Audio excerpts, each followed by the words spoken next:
No me critique, porque yo estoy seguro que usted también hizo algo religioso en esta mañana o en estos días. Probablemente dijo, no voy a salir de mi casa sin antes leer un versículo de la Biblia, porque si no lo leo, me va a ir mal. Ustedes saben lo que he explicado otras veces el significado de este acto, ¿no? La idea es, entre otras, mi vida va a estar marcada por la cruz. El Señor Jesús dijo que sus discípulos tenían que tomar cada uno su cruz y seguirle. La vida de un discípulo, de un aprendiz, también es una vida de sacrificio, de hacer morir cada día lo terrenal. No cuando nos convertimos años atrás, sino cada día. Por eso es el discipulado, y en todo caso el discipulado cristiano. Así que quiero invitarles a abrir sus Biblias en el Evangelio, en la carta de Juan, primera carta de Juan, el capítulo 5. Creo yo que Juan desafía a su audiencia, a, como dice uno de los pasajes acá, a poner al Señor Jesucristo en el lugar que le corresponde en su corazón. El capítulo 5 y el libro, la carta, es un desafío de Juan para que su audiencia, los niños pueden pasar a sus clases en la parte de abajo si son tan amables. La hermana Anita ya va con ellos para allá. Decíamos que Juan desafía a su audiencia a poner al Señor Jesucristo en el lugar que le corresponde en su corazón, para que así puedan vencer o salir victoriosos en sus batallas contra el mundo. Juan desafía a su audiencia a que pongan al Señor Jesucristo en el lugar que le corresponde en sus corazones, para que así puedan salir victoriosos en su batalla contra el mundo.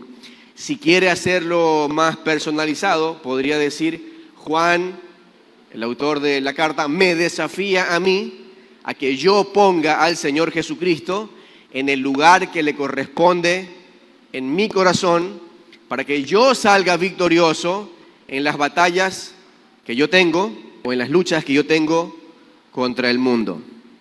¿Tenemos luchas o batallas contra el mundo? Sí, quisiera decir que no, pero pues las tenemos. Algunas pequeñas, para algunos su batalla contra el mundo es levantarse temprano cada mañana. Es su batalla, así lo ve. Para otros es muy sencillo. Mi abuelita eso de batalla no tenía nada, porque ella pues se levantaba 4 o 5 de la mañana y si yo le decía que eso es una batalla para alguien más, ella decía, ¿qué vas a creer? Eso es lo más sencillo del mundo, madrugar. Para otros su batalla contra el mundo puede ser leer las Escrituras, algo que le cuesta. Los destinatarios de esta carta tenían sus propias luchas y sus propias batallas. Y a veces es difícil o resulta un desafío entender una carta si uno no entiende por qué estaban pasando las personas a quienes se les escribió esta carta. Son 2000 años atrás. Un mundo politeísta, es decir, donde pues cada quien creía en el Dios que quería. Los romanos, los griegos, los de lo que hoy es Irán o Irak, cultos que hoy ya la mayoría de ellos no existen, pero que en el momento en el que la carta se escribe y que el Nuevo Testamento se escribe, sí era un desafío para la gente que estaba allí. Había una infinidad de dioses. Nosotros vivimos en el siglo XXI y en todo caso en esta parte del mundo en donde la gente se identifica por lo menos a grandes rasgos con el cristianismo. y podemos escuchar a gente hablar o decir de Dios y sabemos a qué clase de Dios se refiere, generalmente al Dios, al de la Biblia. Y van a decir, es el único Dios. Y no conciben a veces que hayan personas que crean en otro tipo o en otra clase de Dios. Por eso el desafío de Juan, cuando escribe su carta para sus destinatarios, es que ellos hagan de Jesucristo el Hijo de Dios o lo pongan en el lugar que le corresponde en sus corazones. Porque puede estar en el corazón, pero en el lugar equivocado.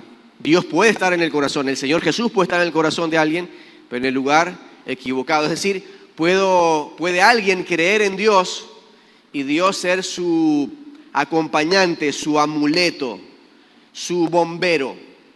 ¿Sí? Dios puede ser parte de mi vida, pero como lo es parte de mi vida el bombero, es decir, que lo llamo cuando hay un incendio en mi vida.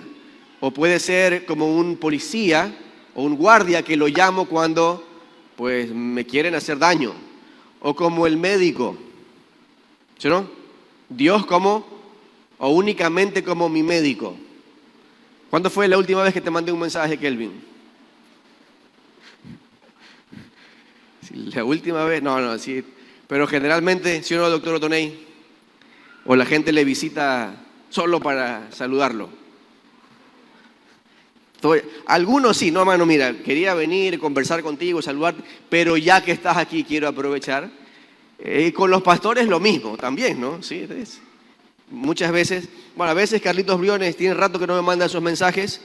Él los envía y dice, pastor, no le voy a pedir nada, ningún consejo, que me explique ningún versículo de la Biblia. Creo que al pastor Mendieta también le mandaba, ¿no? En otros tiempos, solo para decirle esto. Qué chévere. Bueno, el desafío de Juan es que las personas hagan de Jesucristo el Hijo de Dios o que lo pongan en el lugar que le corresponde en su corazón, para que así puedan salir victoriosos en las batallas que sostienen contra este mundo. Entonces, podríamos pensar que muchas de las batallas en las que no salimos victoriosos es porque el Señor Jesucristo, el Hijo de Dios, no está en el lugar que le corresponde en mi corazón. Está en mi corazón, pero no en el lugar que le corresponde. ¿En qué lugar de mi corazón le corresponde estar a Él? ¿En qué lugar? En el primero, ¿sí? Otros van a decir en el centro del corazón y otros van a decir no, es en todo el corazón. Son expresiones, formas o modismos para hablar generalmente de lo mismo.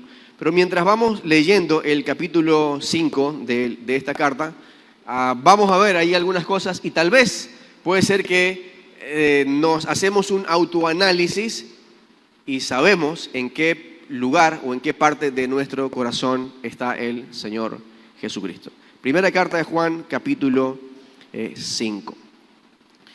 Dice la Escritura que todo el que cree que Jesús es el Cristo o el Mesías o el ungido de Dios, ha llegado a ser un hijo de Dios. Todo el que ama al Padre, ama también a los hijos nacidos de Él. Sabemos que amamos a los hijos de Dios si amamos a Dios y obedecemos sus mandamientos. Amar a Dios significa obedecer sus mandamientos. Es un versículo que le encanta a los maestros de niños, que les encanta a los mayores, a las abuelitas, los abuelitos, decir ese, ¿no? Amar a Dios significa obedecer sus mandamientos. Lo que a veces no nos cuentan es lo que viene a continuación. ¿Qué viene a continuación? Y sus mandamientos no son una carga difícil de llevar. ¿Está de acuerdo con eso? ¿O le parece como que, espérate un ratito, pero si soy honesto, a mí me parece que los mandamientos de Dios son difíciles y algunos parecen imposibles? Hasta Pedro, el discípulo de Jesús, Y Pedro y compañía les dijeron, si eso es seguir y servirte, pues está difícil o imposible, o mejor ni casarse, si ese es el mandamiento de Dios. Pero Juan dice que amar a Dios significa obedecer sus mandamientos, ¿estamos de acuerdo? Pero que sus mandamientos no son una carga difícil de llevar. Y hay un paréntesis rapidito. A veces queremos hacer lo más grande o lo más difícil primero. ¿Se acuerda de sus tiempos de examen? Ponían 20 preguntas. ¿Y qué es lo mejor que uno puede hacer con un examen de 20 preguntas en papel? ¿Cuál se responde primero? Las más fáciles. Se responden primero las más fáciles. La más fácil. Así de sencillo. Entonces, cuando los mandamientos de Dios los tenemos delante de nosotros, cuando vemos la vida del Señor Jesús, no les pidió de entrada lo más difícil, sino lo más sencillo. Jesús les dijo a la gente que estaban por allí, vengan y vean. Eso no era difícil, que la gente se acerque y vea lo que Jesús hace. Y el desafío al día de hoy es lo mismo. Es decir, acérquese o vea lo que Dios hace. ¿Qué tan difícil puede ser eso? Ver lo que Dios hace. Ver lo que Dios hace. ¿Qué hace Dios para uno verlo? A mí me gusta empezar por lo más fácil, la naturaleza. Ver o la salida del sol, o ver la puesta de sol, o ver al sol al mediodía. Aunque los dermatólogos y los doctores digan que es mala idea. ¿Sabe por qué me gusta ver el sol al mediodía? Porque años atrás, tal vez lo conté en alguna oportunidad, mientras le leía la Biblia a mis hijos, a mis hijas, había ahí un dibujo de la persona de Jesús, pero del Apocalipsis. Entonces no tenía rostro, ese dibujo de Jesús, no tenía rostro. Y mi hija dice, ¿y la cara de Jesús por qué no está ahí? ¿Cómo es la cara de Jesús? Quiero saber cómo es. Yo dije, Dios mío, ¿qué le digo? Señor, ¿qué le digo? ¿Qué le digo? Y no sé si yo me acordé o si Dios me trajo a la memoria el pasaje del Apocalipsis donde dice que el rostro del Jesús glorioso, ¿sabe a qué se parece? Al sol cuando brilla con todo su esplendor al mediodía. Y gracias a Dios era mediodía en Guayaquil, con un solazo, sin nubes. Entonces le dije a mi hija, venga acá, mire al sol si puede. Y ahí no podía. Bueno, Jesús dijo, vengan y vean. ¿Qué tan difícil es ver lo que Dios hace? Sus mandamientos no son una carga difícil de llevar. No, qué difícil será dejar un ratito la oficina, el trabajo y ver la puesta de sol. Muy difícil ponerle pausa a YouTube o a Netflix o hacer lo que está haciendo para mirar la puesta de sol. ¿Qué tan difícil es eso? De verdad, o sea, ¿es difícil? No, no es difícil. Ver la salida de sol es otra cosa. Para los que no les gusta madrugar, pero para los otros, ver el sol al medio, hacer la pausa. El Señor dijo, vengan y vean. Eso no es difícil. Ir a una casa de paz, a una de las reuniones de matrimonios, una vez a la semana, o a la reunión donde van solamente las mujeres, que es una vez al mes. ¿Qué tan difícil es eso? Ir allí y sentarse a escuchar. No tiene que ir a predicar. ¿Qué tan difícil puede ser eso? ¿No? Sus mandamientos no son una carga. Empezamos con las cosas suaves. ¿Qué tan difícil es tomar las escrituras y leerlas o escucharlas? ¿Qué tan difícil es? ¿Una carga dura de llevar? Realmente no. Entonces, no nos preocupemos por las cosas que son complejas. Alguno de mis hijos en alguna oportunidad estaba preocupado, creo que era el Tomás, porque pues dependiendo del día, los hijos de uno como que escogen la profesión. Y el más pequeño quería ser como programador, ingeniero en sistemas, alguna de esas cosas, pero a él le preocupaba porque no sabía cómo iba a entender cálculo diferencial, integrales, derivadas, porque había escuchado de alguien que eso daban en la universidad, pero es que yo no sé cómo voy a hacer eso. ¿Qué le parece? Que tiene 13 años y está preocupado por integrales y derivadas. ¿Tiene sentido eso? No tiene ningún sentido. Lo que él se tiene que preocupar es de aprender qué cosa en esa edad. X al cuadrado es igual a 2x. ¿Se acuerdan de eso? Los de factorización y todo lo demás. Eso es lo que tiene que aprender. Porque tiene capacidad y formación para aprender eso.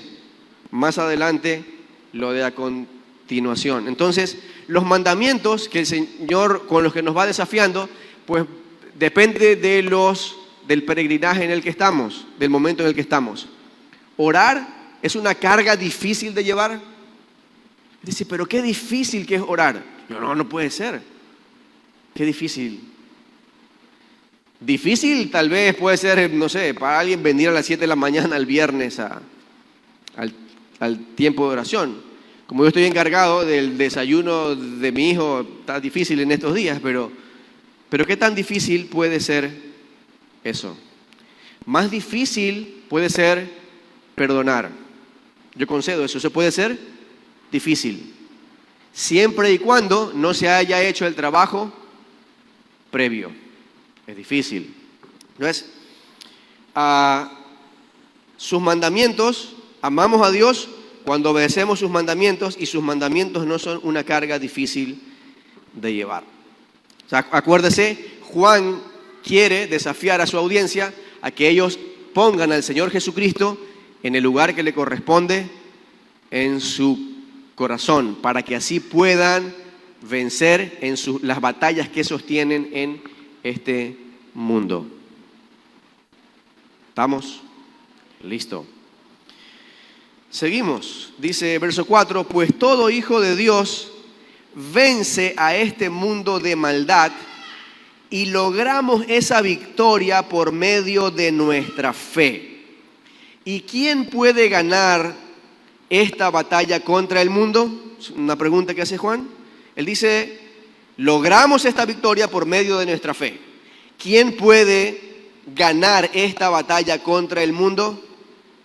Únicamente, solamente, exclusivamente, ¿quiénes? Los que creen que Jesús es el Hijo de Dios. A nuestros oídos eso suena facilito porque dice, yo sí creo que Jesús es el Hijo de Dios. Pero para ellos, para los que recibieron la carta, para los cristianos en el siglo I, era difícil. ¿Por qué era difícil? Porque había mucha competencia. ¿Quiénes eran la competencia del Señor Jesucristo como Hijo de Dios? ¿Quiénes eran la competencia?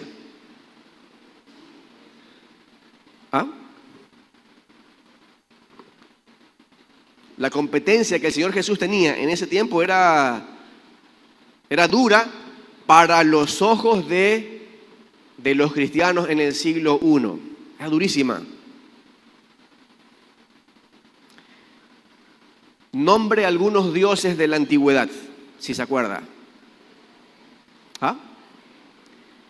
Bueno, Acera ya no existía para cuando el Señor Jesús entra en escena en este mundo. Acera es una diosa del Antiguo Testamento de la zona ahí de los filisteos. Minerva, así es. Atenea. Zeus.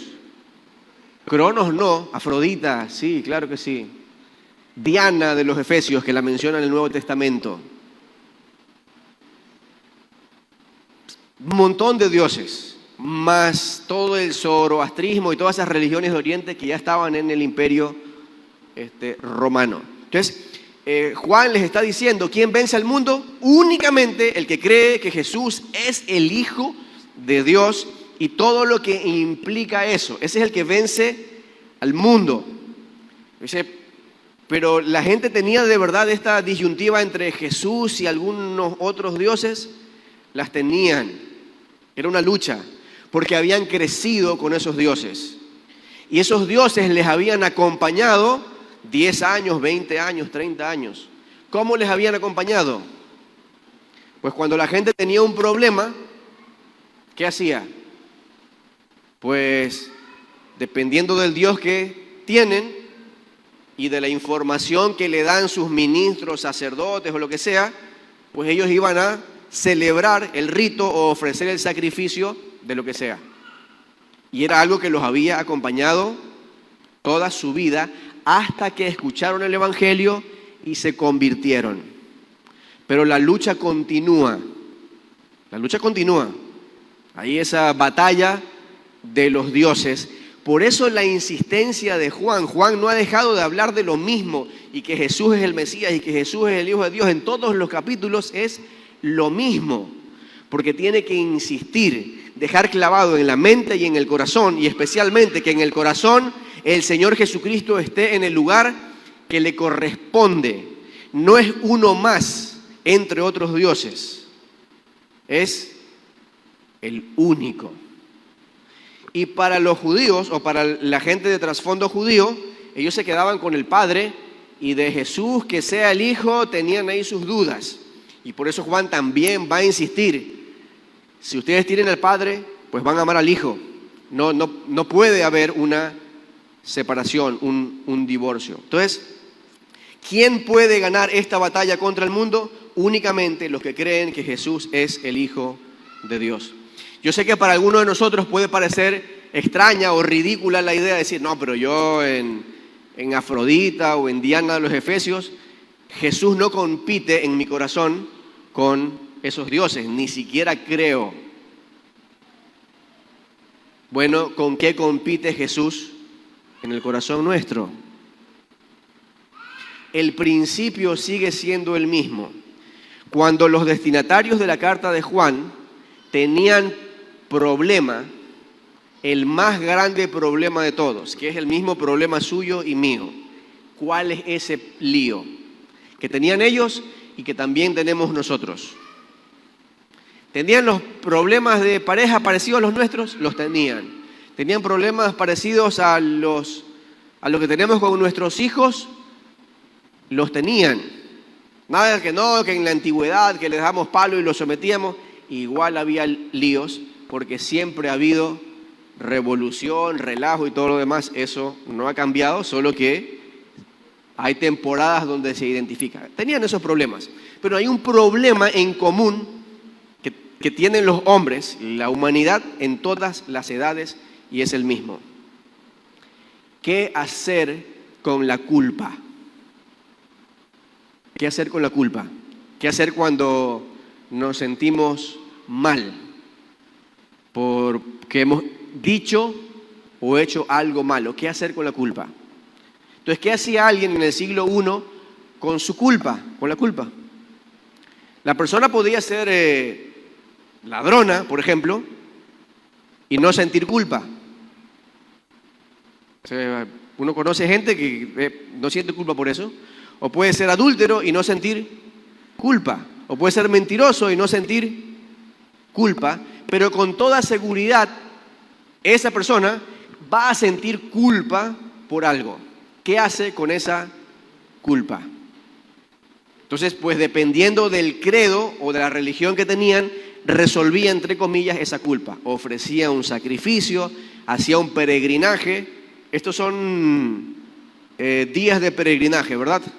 La ciudad, a veces se me olvida, pero son días de peregrinaje. La gente está pensando, ¿qué hago con la culpa? Y trataba de resolverlo como mejor podía. ¿Por qué?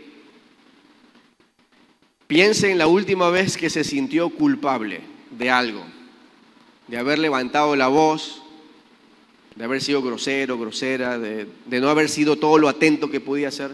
¿Qué hace con la culpa, con el pecado? ¿Qué se siente cargarla? Y luego uno acumula más y acumula más.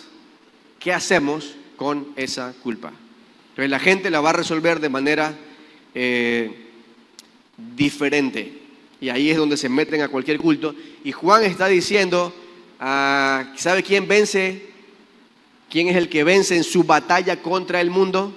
El que cree que Jesús es el Hijo de Dios. Es decir, el que va a resolver su culpa, su problema de culpa, ¿haciendo qué cosa? Creyendo que Dios resolvió ese lío cuando envió al Señor Jesús a morir en la cruz, derramar su sangre y pagar por esos pecados pasados, por los presentes y por los pecados futuros. Así se resuelve la culpa. Y una vez que nos liberamos de la cosa esa acá adentro, ¿cómo anda?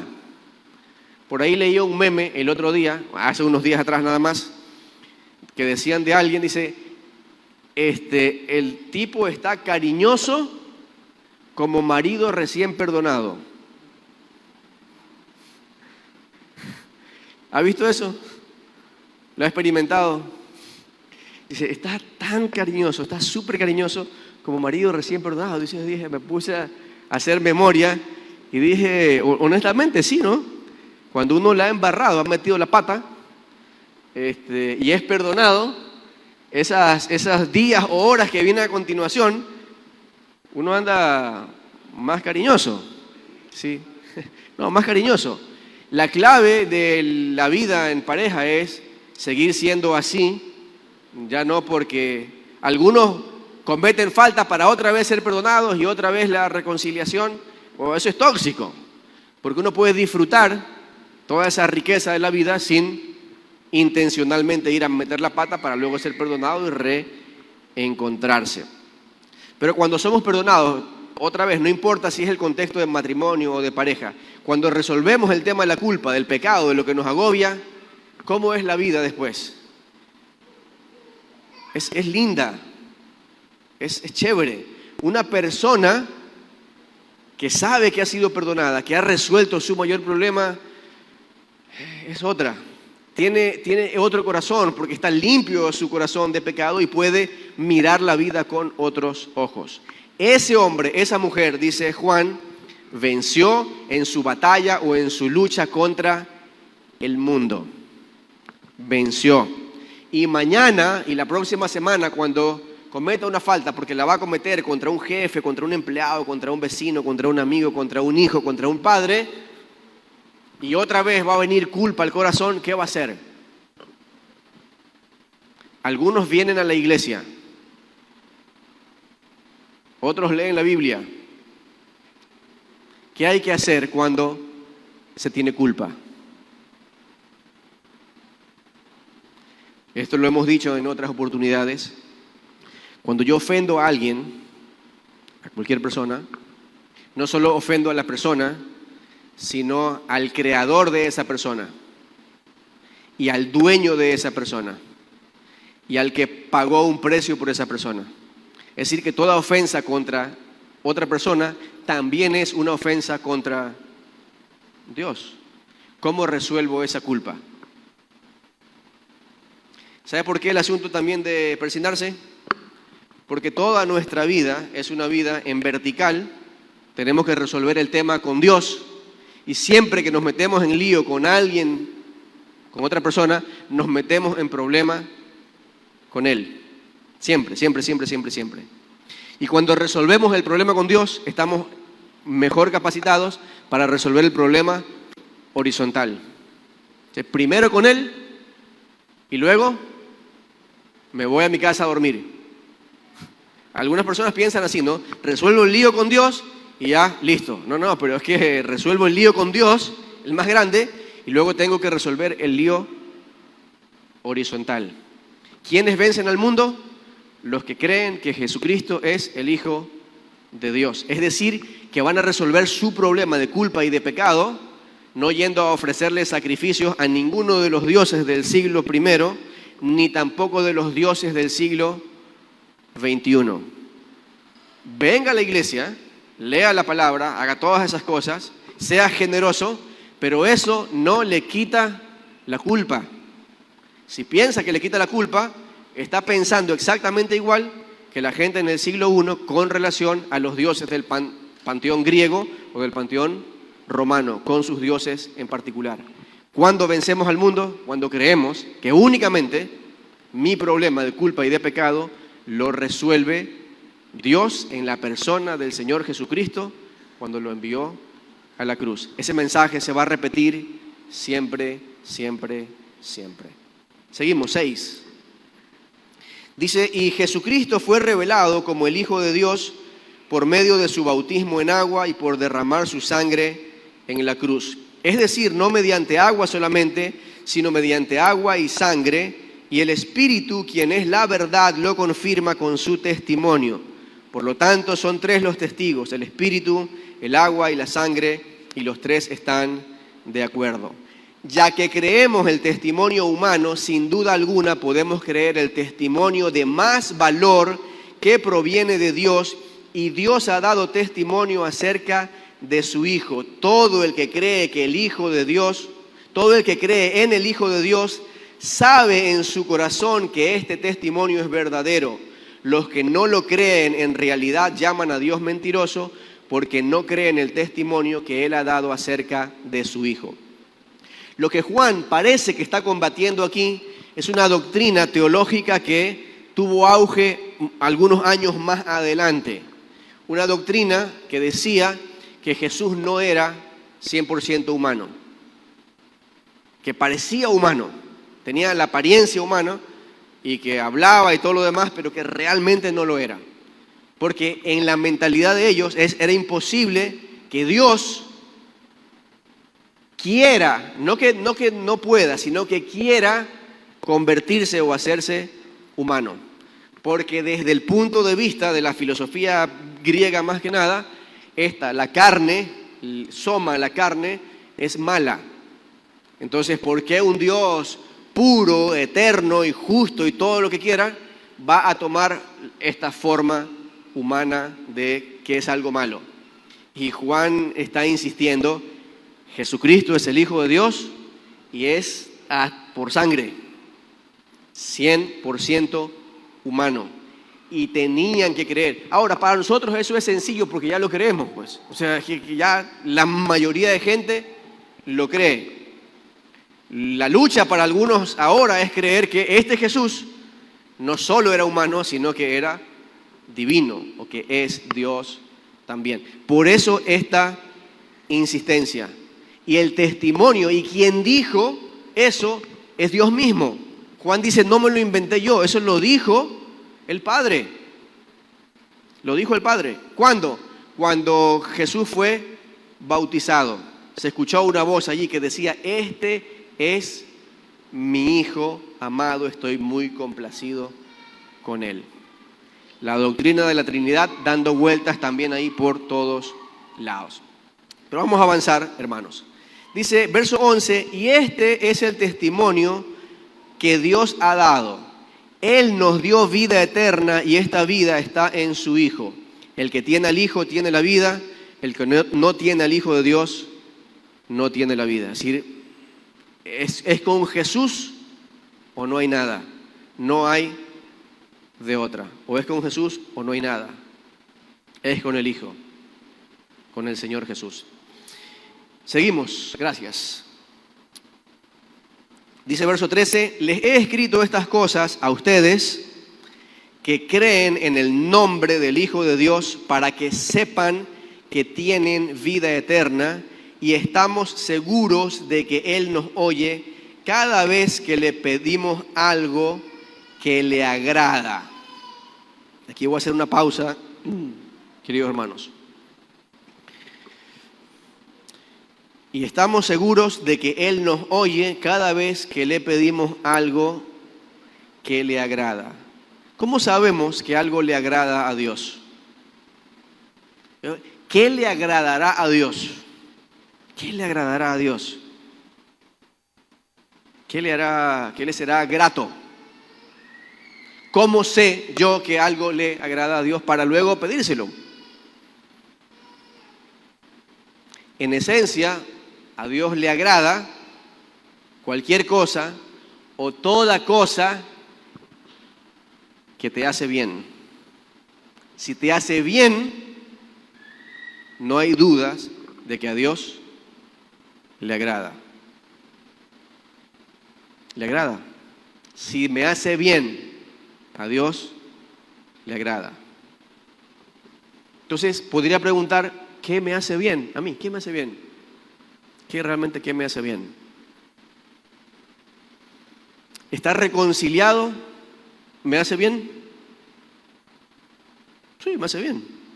Entonces puedo pedir, Dios, dame la fortaleza, la determinación para reconciliarme con mi hermano. Si pedimos algo, Él nos oye cada vez que le pedimos algo que le agrada a Dios.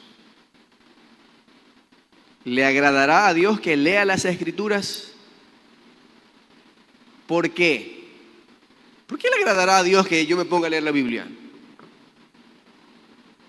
¿Por qué le hará feliz? ¿Por qué le agradará?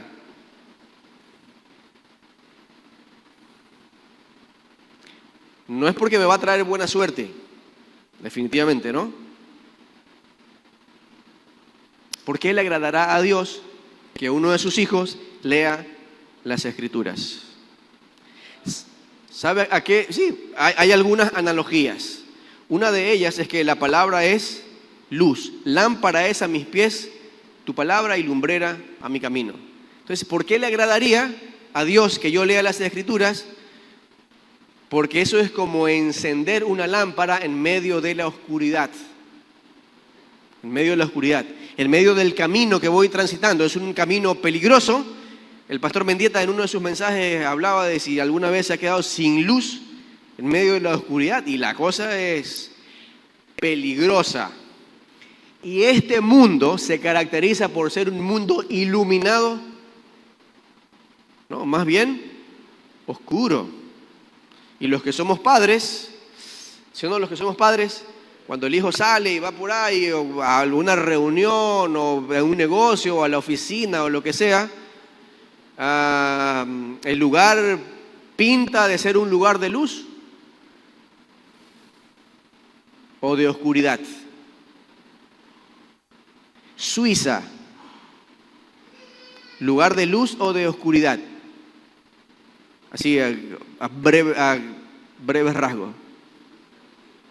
¿Luz o oscuridad? Yo quisiera que mis hijos se vayan a Suiza porque Suiza, primer mundo, y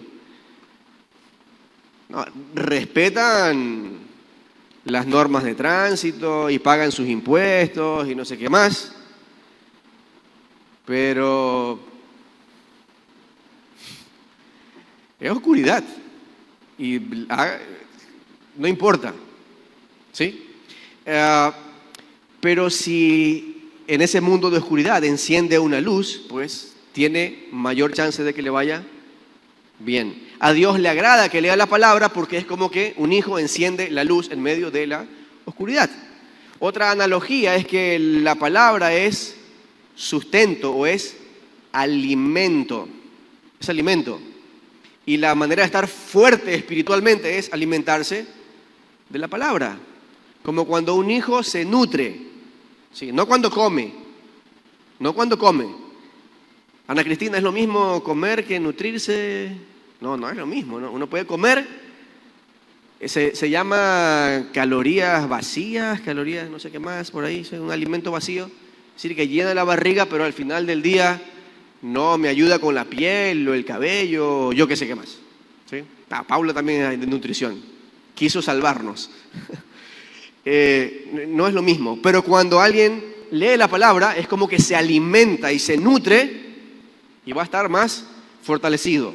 Alguien hablaba años atrás de que tenía por ahí 2 perros y que eran muy, muy bravos, cada uno más bravo que el otro y más fuerte.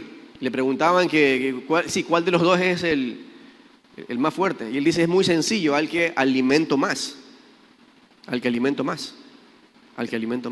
Entonces, a Dios le agrada que sus hijos se alimenten de la palabra, no solo porque, mi hijo lee ahí la palabra, es porque eso me hace bien.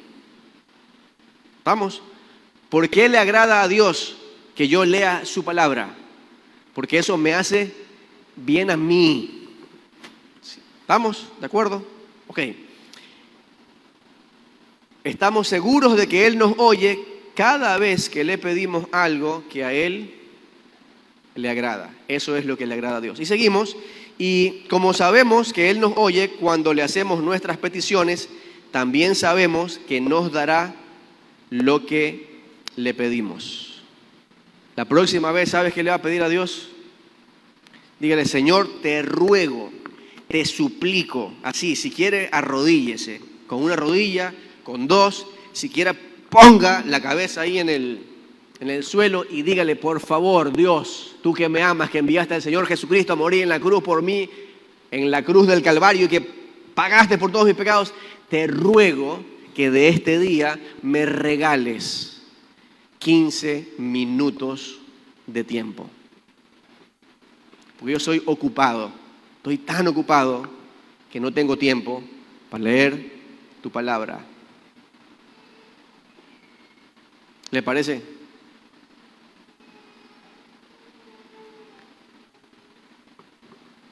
Si yo fuera Dios, que no lo soy, a veces mis hijos, nuestros hijos, piden alguna cosa. ¿Cómo hacemos, no sé, algún temita? Y yo los quedo viendo, no con odio, pero así con coraje. ¿Saben por qué? Porque eso es algo que ellos pueden o no pueden hacer. Pueden hacer. Y si no saben cómo, pueden tomar su teléfono, abrir YouTube y hacerlo. Esta semana que pasó, me metí otra vez a la cocina, con el perdón del hermano Alberto. Pastor, me metí a la cocina otra vez, porque hay unas ollas nuevas en la casa. Hay una historia ahí, después les contamos la historia de las ollas, pero hay unas ollas nuevas en la casa, entonces hice una sopa que se llama la bichisua. Bichisua.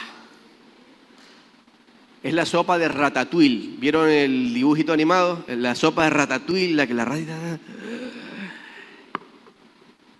Me felicité a mí mismo. Me dije: oye, qué buena te quedó realmente la sopa. Y hice dos, o sea, una la hice y me la comí caliente, porque es una sopa que se sirve fría, francesa al fin y al cabo, pero quedó rica. Podemos aprender, sí, podemos aprender, pero de verdad, ¿tendremos más de 15 minutos cada día para nutrirnos, alimentarnos, para leer la palabra? ¿Le tenemos que pedir eso a Dios? El tiempo es suyo. Los dueños del tiempo somos usted y yo. Dios nos lo concedió. Seguimos, que se nos va el tiempo.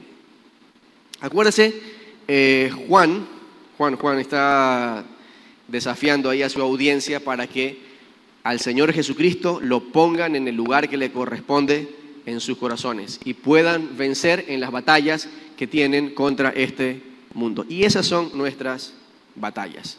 ¿Qué le agrada a Dios? Esas cosas sencillas. Leer la palabra, que yo ore, que me congregue, le agrada a Dios. ¿Por qué? ¿Por qué le agrada a Dios? Porque me hace bien, me hace bien. Me hace bien venir a la iglesia, me hace bien saludar a los hermanos. Me hace bien pedir perdón, me hace bien perdonar, conceder el perdón. Me hace bien leer las Escrituras. Me hace bien. Por eso le agrada a Dios. Seguimos, dice el verso 16, si alguno de ustedes ve que un hermano en Cristo comete un pecado, ¿ha visto a hermanos en Cristo cometer pecado? Si está casado, de ley. ¿Ha visto a hermanos en Cristo cometer pecado? ¿Sí? Y cuando nos cepillamos los dientes, ahí vemos a un hermano en Cristo también que comete pecados, ¿no? Si alguno de ustedes ve a un hermano en Cristo que comete pecado, dice Juan, que no lleva a la muerte, y aquí introduce una idea un poco extraña tal vez para nosotros, debe orar por él y Dios le dará vida a este hermano. Pero hay un pecado que lleva a muerte y no digo que se ore por quienes lo cometen. Todas las malas acciones son pecado, pero no todos los pecados llevan a la muerte. Parecería que se contradice con Pablo cuando dice que la paga del pecado es muerte y bla, bla, bla y todo lo demás. Pero aquí hay una falta que realmente complica todas las cosas. Miren, cualquier pecado, pensemos, cuando el Señor Jesús estuvo en la cruz y derramó su sangre,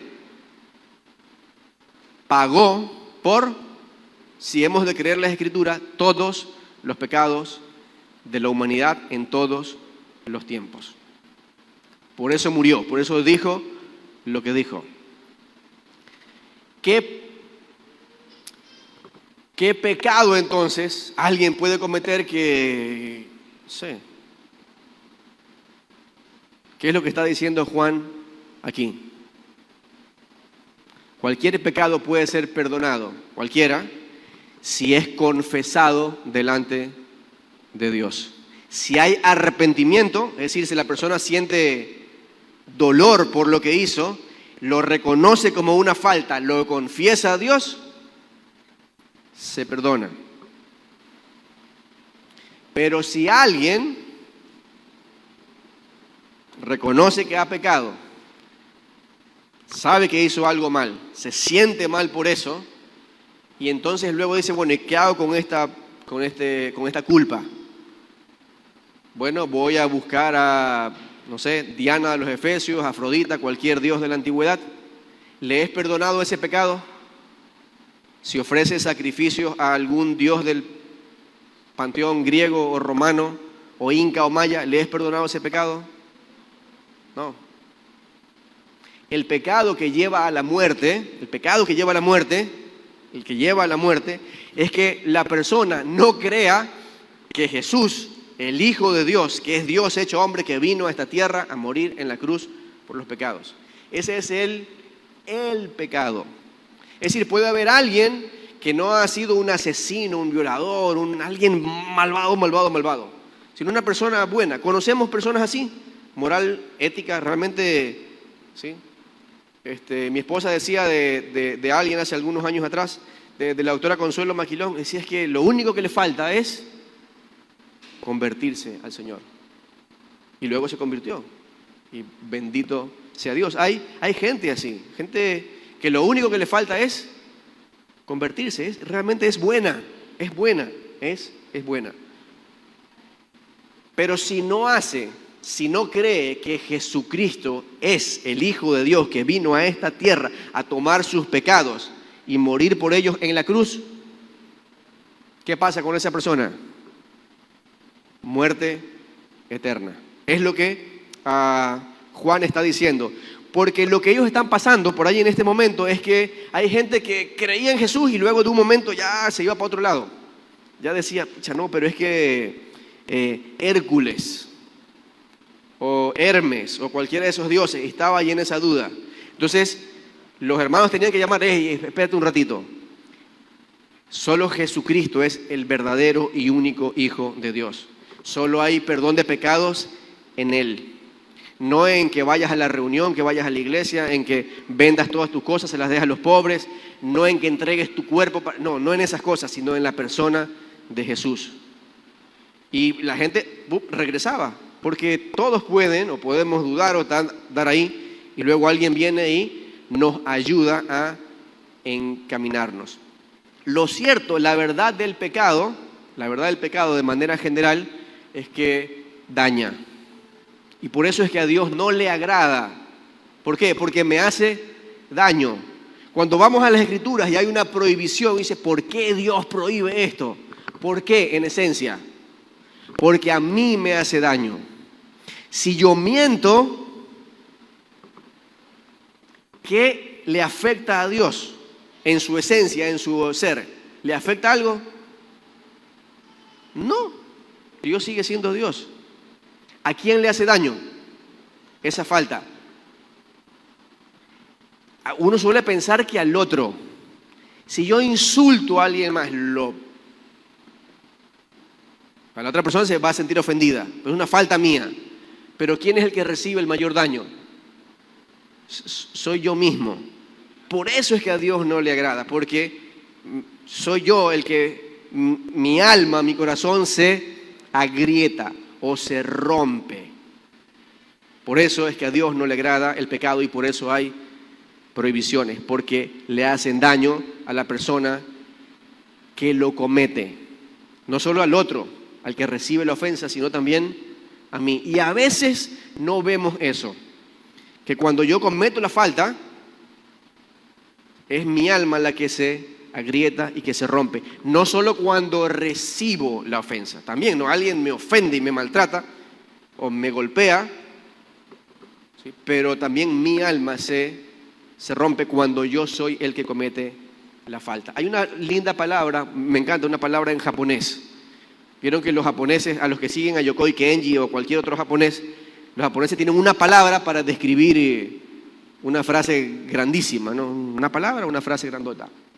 Hay algunas de esas que me gustan, Ikigai, que es el propósito de la vida y no sé qué más, es chévere.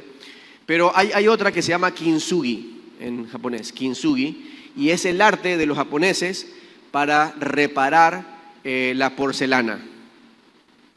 Ellos de verdad que tienen su porcelana, pero cuando una pieza de porcelana, una taza o lo que sea, se cae y se rompe, no la desechan, sino que la arreglan. Esa taza o esa pieza de porcelana arreglada tiene más valor que la que nunca se rompió. ¿Por qué? Básicamente por dos cosas. La primera es porque la reparación la hacen con oro y plata. Con oro y plata reconstruyen la pieza. La primera razón por la que vale más, allí hay oro y hay plata. Pero la segunda razón es porque ahora esa taza puede contar una historia. Tiene una historia en su vida y va a resaltar sobre el resto de la porcelana. Cuenta una historia que fue rota en algún momento en particular, que fue un niño, que fue un temblor o lo que sea, y que fue hecha pedazos, pero que fue reconstruida. Eso es Kintsugi. ¿Tiene relación eso con el Evangelio, con lo que Dios hace, con nuestras vidas? Somos piezas que por nuestro propio pecado, pero también por el pecado y la maldad de otros, en algún momento nos agrietamos, nos rompimos. Pero el poder del Evangelio, no oro y plata, sino la sangre de Jesús es la que nos recompone, nos hace nuevos, pero con las cicatrices que siguen allí y que cuentan una historia. Eso es lo que hace el pecado, pero también eso es lo que hace la gracia de Dios. Y los últimos versos en esta mañana dicen: sabemos que los hijos de Dios no se caracterizan por practicar el pecado, porque el Hijo de Dios los mantiene protegidos y el maligno no puede tocarlos. Sabemos que somos hijos de Dios y que el mundo que nos rodea está controlado por el maligno. Y sabemos que el Hijo de Dios ha venido y nos ha dado entendimiento para que podamos conocer al Dios verdadero, y ahora vivimos en comunión con el Dios verdadero porque vivimos en comunión con su Hijo Jesucristo. Él es el único Dios verdadero y Él es la vida eterna. Comunión con el Hijo, comunión con el Dios verdadero para vencer al mundo. Eso en esencia es estar de acuerdo con Dios en la forma de resolver los líos. Eso es tener comunión con Dios. Estar de acuerdo con Dios en la forma de resolver los líos. ¿Cuándo tengo comunión con Dios? Cuando estoy de acuerdo en que su manera es mejor que la mía. Es mejor que la mía. Le costó a los fariseos y a los religiosos entender eso, aun cuando estaban las Escrituras, pero le costó. Porque ellos, en el tema del templo, ellos decían: vamos a seguir con los sacrificios. Y Dios dice: los sacrificios eran un modelo para que entiendan que finalmente va a venir, yo voy a proveer un cordero que no es como los que andan por ahí en cuatro patitas. Esa es la forma de resolver el problema, la forma de Dios, y a ellos les costaba. Y a los fariseos amantes de las Escrituras les gustaba creer que la forma de resolver el problema del pecado, de la maldad, de vencer el mundo, las tentaciones, era leer y leer y leer y aprenderse de memoria las Escrituras y todo el temita ese, y aumentarle otros mandamientos. Esa es la forma de resolver el problema de ellos. Por eso no tenían comunión con Dios. No tienen comunión con Dios porque le dicen a Dios, la forma tuya de resolver el problema no me convence, no me gusta. Ahí no hay comunión. La forma de resolver el problema que Dios estipuló es que enviaba a su Hijo a este mundo a tomar tu pecado, el mío, y pagarlo en la cruz. Cuando creo eso, tengo comunión con Él. Tengo perdón de pecados. Todo es ganancia. Bueno, todo es ganancia. Ser perdonado, qué lindo.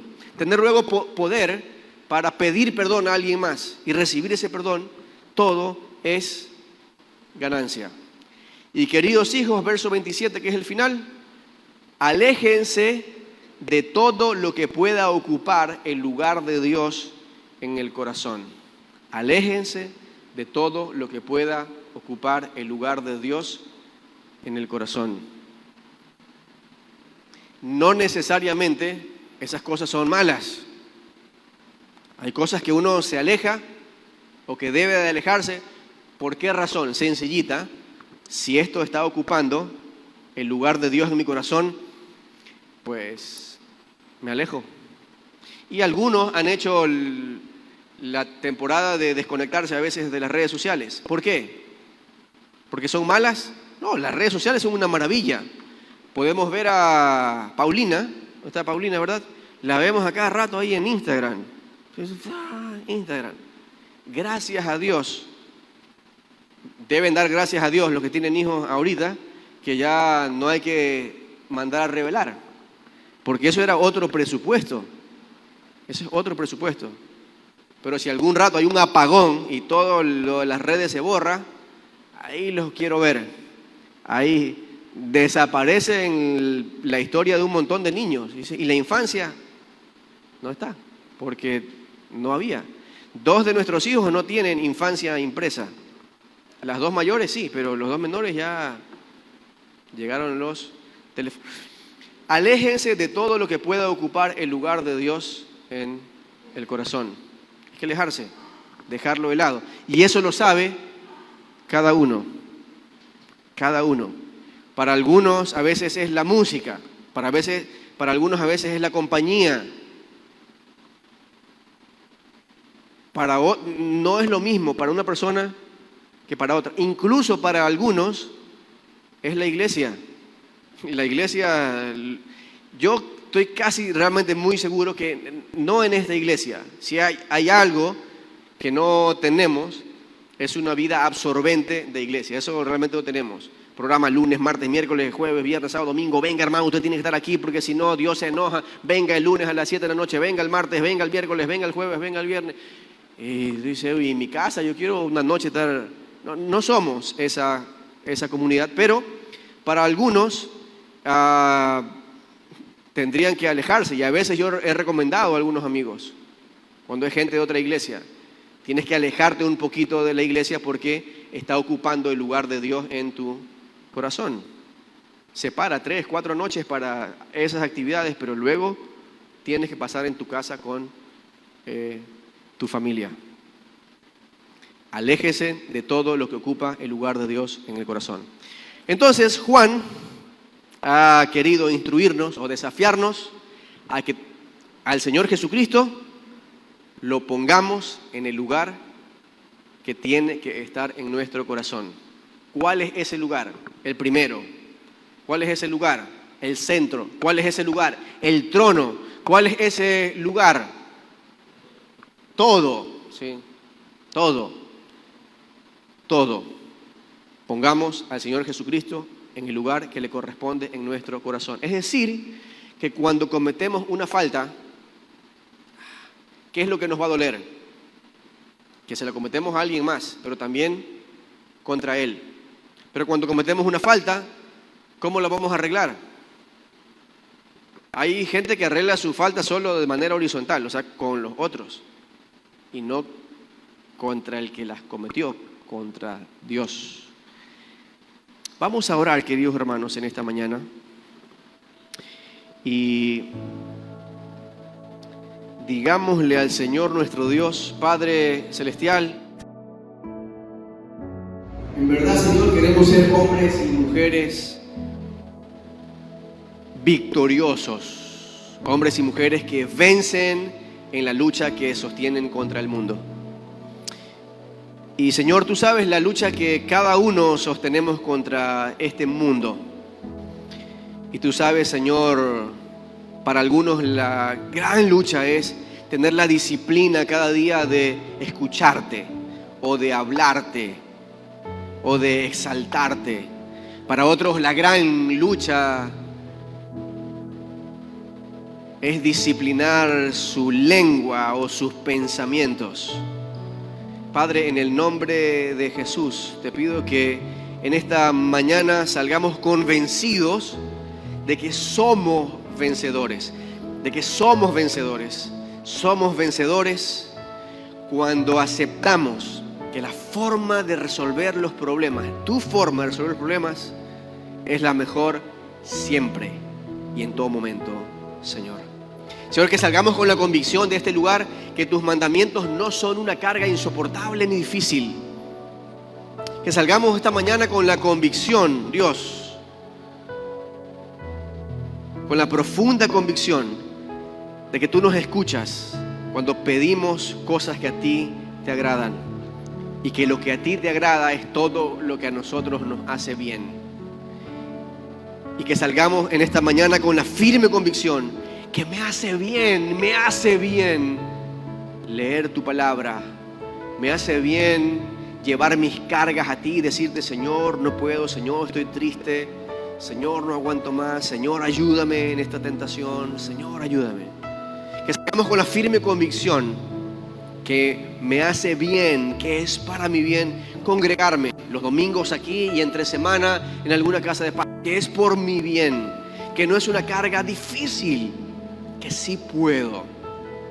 Y finalmente, Señor, que salga con la convicción que debo de alejarme de todo, de cualquier cosa, cualquier creencia, cualquier práctica,